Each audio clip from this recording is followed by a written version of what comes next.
இன்றைக்கி நம்ம பார்க்க போகிறது சக்கரை பொங்கல். அது எப்படி செய்கிறதுன்னு பார்க்கலாம். என்னென்ன பொருள் வேணும்னு பார்க்கலாம். பச்சரிசி வந்து 1 கப் எடுத்துருக்கிறேன். 1/4 கப் பாசிப்பருப்பு எடுத்துருக்கிறேன். அதுக்கப்புறமா ஒரு சின்ன துண்டு சுக்கு, 2 ஏலக்காய், அதுக்கப்புறமா பால், முந்திரி, திராட்சை, நெய் வந்து தேவையான அளவு, வெல்லம் வந்து ஒரு 1.5 கப். இப்போ எப்படி செய்கிறதுன்னு பார்க்கலாம். வெல்லம் வந்து பாகு வெல்லம்னு கேட்டு வாங்கணும். பாகு வெல்லம் தான் சக்கரை பொங்கலுக்கு நல்லா டேஸ்ட்டாக இருக்கும். இப்போ பொங்கல் செய்கிறதுக்கு ஸ்டார்ட் பண்ணிடலாம். ஃபஸ்ட்டு இந்த பச்சரிசி, பாசிப்பருப்பு இந்த ரெண்டையும் நல்லா அலசிட்டு குக்கரில் போட்டுடலாம். இப்போ பச்சரிசியும் பாசிப்பருப்பும் நான் இந்த கப்பில் தான் அளந்து போட்டிருக்கிறேன். இதுக்கு 1 கப், இந்த ரெண்டையும் சேர்த்து இந்த 1 கப் வந்துச்சு. இப்போ 1க்கு 2 தண்ணி ஊற்றணும். ஃபஸ்ட்டு 1 கப் தண்ணி ஊற்றிடலாம். 1 கப் தண்ணி, 1 கப் பால். இப்போ இதை மூடி போட்டு அடுப்பில் வச்சிடலாம். ஒரு 4 விசில் வந்தால் போதும். ஸ்டவ் ஆன் பண்ணியாச்சு. அரிசியும் பருப்பும் 4 விசில் வச்சு வேக வச்சு எடுத்தாச்சு. வேக வச்சு எடுத்ததுக்கப்புறமா நல்லா இதை வந்து மசிச்சு விட்டுறணும்.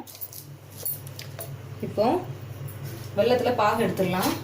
ஸ்டவ் ஆன் பண்ணி கடாய் வச்சுருக்கிறேன். இதில் வெல்லத்தை போட்டுடலாம். கொஞ்சம் தண்ணி ஊற்றுறேன்.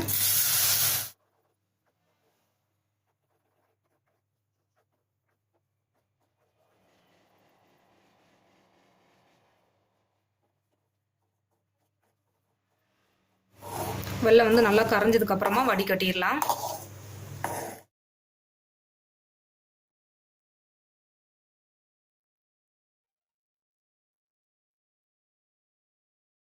வெல்லம் எல்லாம் நல்லா கரைஞ்சிருச்சு. இப்போ இதை வந்து இந்த அரிசி பருப்பு வேக வச்சுருக்கிறோம்ல, அதில் வந்து இதை வந்து வடிகட்டிடலாம். வேக வச்சுருந்த அரிசி பருப்போடு நம்ம வந்து இந்த வெள்ளை பாகை இதில் ஊற்றிட்டு நல்லா இதை மிக்ஸ் பண்ணி விட்டாச்சு. இந்த சுக்கு ஏலக்காவை நல்லா தட்டி பவுடர் பண்ணி வச்சுருக்கிறேன். இப்போ அதை இதோட சேர்த்துடலாம். சேர்த்துட்டு திரும்பவும் ஒரு தடவை நல்லா மிக்ஸ் பண்ணி விட்டுடலாம். இப்போ இங்கே பக்கத்தில் வந்து ஸ்டவ்வில் வந்து கடாய் வச்சுருக்கிறேன். இப்போ இதில் வந்து நெய் ஊற்றிடலாம். நெய் வந்து கொஞ்சம் தாராளமாக ஊற்றணும், அப்போ தான் நல்லாயிருக்கும். நெய் சூடாயிடுச்சு. இப்போ இதில் முந்திரி போட்டுடலாம்.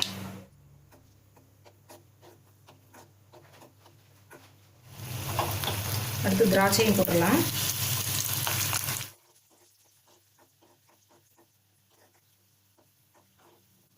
இப்போ இதை எடுத்து பக்கத்தில் இருக்கிற அரிசி பருப்பில் வந்து இதை கொட்டிடலாம்.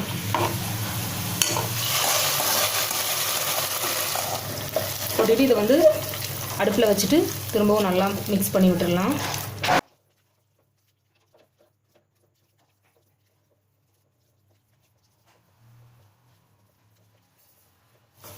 அடுப்பில் வச்சு ஒரு 5 நிமிஷம் இதை நல்லா மிக்ஸ் பண்ணி விட்டுட்டு அதுக்கப்புறமா நம்ம இறக்கிடலாம்.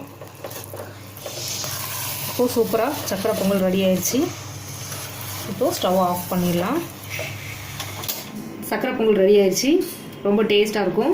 நீங்களும் இதே மாதிரி செஞ்சு சாப்பிட்டுட்டு உங்களோட கமெண்ட்ஸ் எனக்கு சொல்லுங்கள். தேங்க்யூ.